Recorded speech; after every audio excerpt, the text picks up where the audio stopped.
अऊज़ु बिल्लाहि मिनश्शैतानिर्रजीम बिस्मिल्लाहिर्रहमानिर्रहीम क़ुल हल यस्तविल्लज़ीना यअलमून वल्लज़ीना ला यअलमून सदक़ल्लाहुल अज़ीम। मेरे वाजिबुल एहतराम दोस्तों और भाइयों, पिछली दो वीडियो में मैंने तमाम नमाजियों की खिदमत में, मुक़्तदी हज़रात की खिदमत में, तमाम मसाजिद के मुंतज़िमीन और मुतवल्ली हज़रात की खिदमत में चंद ऐसे उमूर की तरफ तवज्जो दिलाई थी कि जिन की तरफ तवज्जो और ध्यान न होने की वजह से आज मसाजिद में तबक़ाती तफ़रीक़ है। इमाम और मुक़्तदियों के दरमियान, मुअज़्ज़िन और नमाजियों के दरमियान, इमाम, मस्जिद, मुअज़्ज़िन और इंतज़ामिया के दरमियान चपकलश पाई जाती है। एक दूसरे से अक्सर गिले शिकवे सुनने में आते रहते हैं। मुक़्तदी हज़रात हमारे पास आते रहते हैं कि हमने इमाम मस्जिद में रखना है, आप हमें अच्छा सा इमाम तलाश करके दें। तो जब हम उनसे सवाल करते हैं कि पहले इमाम को क्या हो गया, वो ख़ुद जाना चाहता है, छोड़ना चाहता है, या तुम फारिग करना चाहते हो, तो बाज़ औक़ात वो कहते हैं वो ख़ुद छोड़ के जाना चाहता है, बाज़ कहते हैं कि हमें नए इमाम चाहिए, उसको हम फारिग करना चाहते हैं। तो जो बातें इख्तिलाफ़ का सबब बनती हैं वो तरतीब के साथ मैंने पिछले दो वीडियो में अर्ज़ की हैं। मिसाल के तौर पर एक बात मैंने अर्ज़ की थी कि आजकल हमारे अक्सर दोस्त अहबाब, मसाजिद के मुंतज़िमीन, नमाजी हज़रात, वो इमाम को उस लिहाज से इज़्ज़त नहीं देते, तनख़्वाह नहीं देते, मुराद नहीं देते, सहूलियात नहीं देते जिस मियार की उनको मिलनी चाहिए, जितनी उनको ज़रूरत है। और मिसाल देते हैं वो हरम शरीफ की कि हरम पाक में ऐसे होता है, वहाँ इमाम ऐसे होता है, फ़ैसल मस्जिद में ऐसे होता है, बादशाही मस्जिद में ऐसे होता है, बड़ी बड़ी मसाजिद की मिसालें देते हैं। तो मैंने तफसील के साथ फ़र्क बताया था कि वहाँ और यहाँ के निज़ाम में फ़र्क क्यों है। कई फ़र्क मैंने बताए थे, दोबारा अर्ज़ करूँगा तो बात लंबी हो जाएगी। मुख्तसरन पिछले जो दो वीडियो गुजरी हैं उनके मैं कुछ न कुछ मोटी मोटी बातें अर्ज़ करके आज जो बातें बाकी हैं वो अर्ज़ करूँगा। पहली बात मैंने अर्ज़ की थी कि वहाँ इमाम एक नहीं होता, दर्जनों इमाम होते हैं। वहाँ मुअज़्ज़िन एक नहीं होता, कई मुअज़्ज़िन होते हैं। वहाँ सारे काम एक इमाम के ज़िम्मे नहीं होते, मुख्तलिफ़ अइम्मा के ज़िम्मे काम होते हैं। वहाँ सारे काम एक मुअज़्ज़िन के ज़िम्मे नहीं होते, मुख्तलिफ़ मुअज़्ज़िनों के ज़िम्मे मुख्तलिफ़ काम होते हैं। और सफाई और झाड़ू वाले जो हैं वो लोग अलग होते हैं। यहाँ तो इमाम भी एक होता है, मुअज़्ज़िन भी एक होता है, फिर सारे काम इमाम के ज़िम्मे होते हैं जो उससे मुतल्लिक़ होते हैं, और सारे काम मुअज़्ज़िन के ज़िम्मे होते हैं। मुख्तसर ये कि 10 से ज़्यादा काम इमाम के ज़िम्मे और 10 के करीब काम मुअज़्ज़िन के ज़िम्मे होते हैं, लेकिन तनख्वाह उनकी 10,000 भी नहीं होती, माकूल तनख्वाह नहीं होती। लेकिन वहाँ इन सारी चीज़ों में से कोई एक चीज़ भी नहीं पाई जाती। माकूल तनख्वाह भी होती है, मुराद भी हैं, सहूलियात भी हैं। वो टेंशनें और वो मजबूरियाँ जो आज हमारे इमाम को पेश आती हैं, मुअज़्ज़िन को पेश आती हैं, वो वहाँ के इमाम और मुअज़्ज़िन को पेश नहीं आती। तो लिहाजा इस लिहाज से वहाँ और यहाँ के माहौल में ज़मीन और आसमान का फ़र्क है। हमें बात बात पर वहाँ की मिसालें नहीं देनी चाहिए। तफसीलात मैंने पिछले दो वीडियो में अर्ज़ की हैं, वो आप सुन सकते हैं।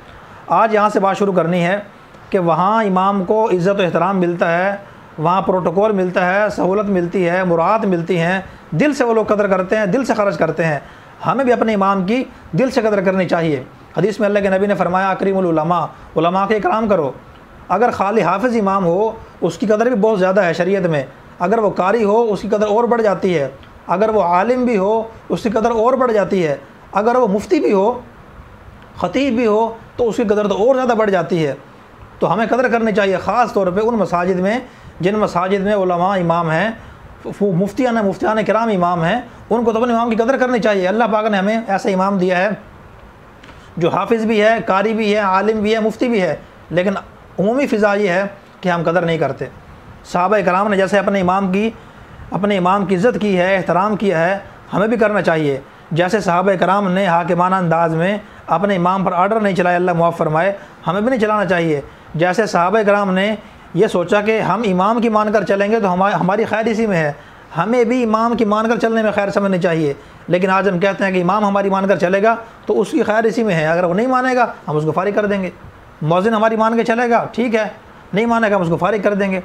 अल्लाह के नबी ने इरशाद फरमाया, कुन आलिमन औ मुतअल्लिमन औ मुस्तमियान औ मुहिब्बन वला तकुनिल खामिस। फरमाया कि या तो आलिम बनो या मुतअल्लिम बनो, तालीम हासिल करने वाले बनो, ये भी नहीं बन सकते। मुस्तमियान फरमाया कि उलमा के दरस कुरान सुनो, उनके दरस हदीस सुनो, उनका बयान सुनो, उनकी बातें सुनो, उनकी सोबत में बैठो, ये भी नहीं कर सकते। फरमाया कि मुहिब्बन, दूर रहकर उनसे कम अज़ कम मोहब्बत तो करो। वला तकुनिल खामिस, फरमाया कि पाँचवा काम ना करना, तुम हलाक हो जाओगे। यानी उनसे दुश्मनी ना करना, उन पर एतराज़ ना करना, उन पर तानो तशनी ना करना, उन पर तनकीद ना करना, उनके लिए आसानियाँ पैदा करने के बजाय मुश्किलात खड़ी ना करना, उनको बेजा तंग ना करना, उनकी गलतियों की कोशिश में तलाश में ना रहना, उनके ऐब ना देखना। लेकिन आज हम लोग क्या करते हैं मेरे दोस्त, सारे काम करते हैं।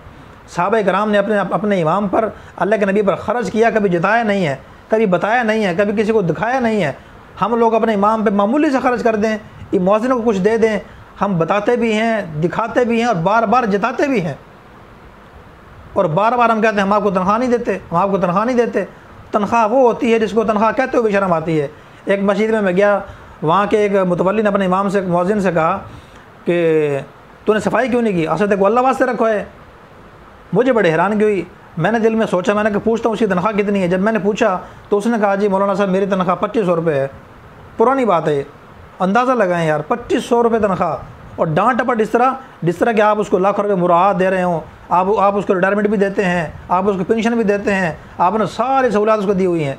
इतनी डांट टपट तो, इतनी खींचतानी तो उस सरकारी मुलाजिम से भी गवर्नमेंट नहीं करती जिसको भारी भारी मुराद मिलती हैं, सहूलियात मिलती हैं। तो लिहाजा एक बात जो काबिल तवज्जो है वो ये है कि हमें दिल से कदर करनी चाहिए। हम इनकी कदर करेंगे, अल्लाह पाक हमारे मुआशरे में कदर बढ़ा देंगे। हम इनके लिए आसानियाँ पैदा करेंगे, अल्लाह पाक हमारे लिए आसानियाँ पैदा कर देंगे। इनके लिए हम मुश्किलात खड़ी करेंगे, हमारे लिए मुश्किलात खड़ी हो जाएंगी। इनको हम परेशान करेंगे, पक्की बात है हम सुकून से नहीं रह सकेंगे, हम परेशान रहेंगे। तो लिहाजा उनको दिल से एहतराम करना चाहिए। आर्डर चलाने के बजाय मशवरे के अंदाज़ में, आर्टिसी के अंदाज़ में बात करनी चाहिए। और एक काबिल तवज्जो हमारे ये भी है जिसकी तरफ ध्यान की ज़रूरत है कि इमाम को छुट्टी करने के भी इख्तियार है। आमतौर पर लोग इतराज़ करते हैं, इसी बात पे इख्तलाफ हो जाता है, आप छुट्टियाँ करते हैं, आप मस्जिद में नहीं आते। मसला ज़हन में रखें, जैसे आम मुलाजिम को 4 छुट्टियाँ महीने के अंदर मिलती हैं और उसको करने का इख्तियार है, उसी तरह साल में सैकड़ों छुट्टियाँ हो जाती हैं। 14 अगस्त की छुट्टी है, 10 मुहर्रम की छुट्टी है, 12 रबीउल अव्वल की छुट्टी है, 5 मई की छुट्टी है, 6 दिसंबर की छुट्टी है, 23 मार्च की छुट्टी है, 14 अगस्त की छुट्टी है, और कायद-ए-आज़म मोहम्मद अली जिन्ना मरहूम डे की छुट्टी है, अल्लामा इकबाल मरहूम डे की छुट्टी है, इस्तिहक़ाक़ी छुट्टियाँ हैं, हंगामी छुट्टियाँ हैं, और गर्मियों की 2.5 महीने की छुट्टियाँ हैं, ईद की छुट्टियाँ हैं, बड़ी ईद की छुट्टियाँ हैं। जिस तरह सारी छुट्टियाँ मुलाजिमीन को मिलती हैं और वो कर लेते हैं, गवर्नमेंट महसूस नहीं करती, इदारे महसूस नहीं करते और अफसरान महसूस नहीं करते, इसी तरह हमें भी ये मसला ध्यान में रखना चाहिए कि शरई लिहाज से आइम्मा हज़रात को, मुअज़्ज़िनीन को भी छुट्टियाँ करने का इख्तियार है। अगर वो करें तो किसी को इतराज़ करने का हक़ नहीं है। लेकिन आमतौर पर हम इसी वजह से इमाम को फारिग कर देते हैं, छुट्टियाँ करते हैं जी। तो भाई छुट्टी नहीं करेगा तो क्या करेगा वो? उसकी ज़रूरियात नहीं है, उसके तकाज़े नहीं है। गमी खुशी, शादी ब्याह, दुख तकलीफ़, बच्चों की बीमारी, बीवी की बीमारी, वालिदैन की कफ़ालत, उनके पास जाना, मिलना जुलना, उसने नहीं करने सारे काम, वो भी इसी मुआशरे का फ़र्ज़ है। तो लिहाजा हमें छुट्टी करने का इख्तियार भी उसको देना चाहिए। अगर वो खुद कर ले तो पूछगछ नहीं करनी चाहिए, यह उसके मनसब के ख़िलाफ़ है। इसी तरह एक मसला लेट आने का भी है। अक्सर लोग कहते हैं इमाम साहब लेट आते हैं जी, तो भाई ये भी ध्यान में रखें, उलमा ने मसला लिखा है कि 5 मिनट इमाम के इंतज़ार करना मुक्तदियों के ज़िम्मे ज़रूरी है, उनके ज़िम्मे वाजिब। अगर वो नहीं करेंगे तो गुनाहगार होंगे शरई लिहाज से। 5 नहीं कर सकते, कम से कम 2 मिनट इंतज़ार करना चाहिए। लेकिन अफसोस ये है मेरे दोस्तों और भाइयों, दुख से कहना पड़ता है, गमी खुशी हो, शादी ब्याह हो, दुख तकलीफ़ हो, जनाजे का मौका हो, कोई दुकान के इफ्तिताह हो, दफ्तर के इफ्तिताह हो, मार्केट के इफ्तिताह हो, शादी ब्याह की तकरीब हो, नमाज का टाइम हो, पानी ख़त्म हो जाए, मोटर ख़राब हो जाए, नल का ठीक ना हो, हर मौके पे इमाम अपने मुक्तदियों के लिए इंतज़ार करता है। बाज़ का 2-2 घंटे इंतज़ार करता है। लेकिन इंतहाई दुख से कहना पड़ता है कि मस्जिद में वही मुक्तदी अपने इमाम को 2 मिनट इंतज़ार नहीं कर सकते। वलीमे के मौके पर 2-2 घंटे खाने का इंतज़ार कर लेती है कौम, लेकिन मस्जिद में इमाम का 2 मिनट इंतज़ार नहीं कर सकती। ये इंतहाई बेमरूवती की बात है। एक मरतबा जनाब नबी करीम सल्लल्लाहु अलैहि वसल्लम लेट हो गए तो आधा घंटा सहाबा किराम बैठे रहे। सूरज निकलने का अंदेशा था, फजर की नमाज़ का टाइम था, लेट हो गया अल्लाह के नबी। किसी ने यह नहीं कहा कि यार तुम नमाज़ पढ़ा दो, चलो इमाम साहब तो नहीं आते, अल्लाह माफ़ फरमाए। हालांकि हज़रत अबू बकर सिद्दीक़ मौजूद थे, उमर फ़ारूक मौजूद थे, उस्मान गनी, अब्दुल्ला इब्न अब्बास, हज़रत अली रज़ियल्लाहु तआला अन्हु, हज़रत अबू हुरैरा, बड़े बड़े सहाबा किराम मौजूद थे। सब बाशरा थे, सब नमाज़ पढ़ाने की सलाहियत रखते थे, लेकिन किसी में इतनी जुर्रत नहीं हुई कि इमाम के मुसल्ले पे किसी और खड़ा कर दें। आज अगर इमाम ना आए तो मुअज़्ज़िन को खड़ा कर देते हैं, मुअज़्ज़िन ना आए तो किसी बेरिश आदमी को जिसकी दाढ़ी भी नहीं होती, उसकी पाकी नापाकी के मसाइल का उसको पता नहीं होता, बाज़ औक़ात उसको नमाज के मसाइल का पता नहीं होता, मुसल्ले पे चढ़ा देते हैं हम लोग। ये उस मनसब की तौहीन है। तो लिहाजा ये वो तमाम बातें हैं कि जिनकी तरफ हमें तवज्जो की ज़रूरत है। हज़रत मौलाना शाह हकीम अख्तर साहब रहमतुल्लाह अलैह फरमाया करते थे, भाई एक मुक्तदियों को नसीहत करता हूँ और एक इमाम को नसीहत करता हूँ।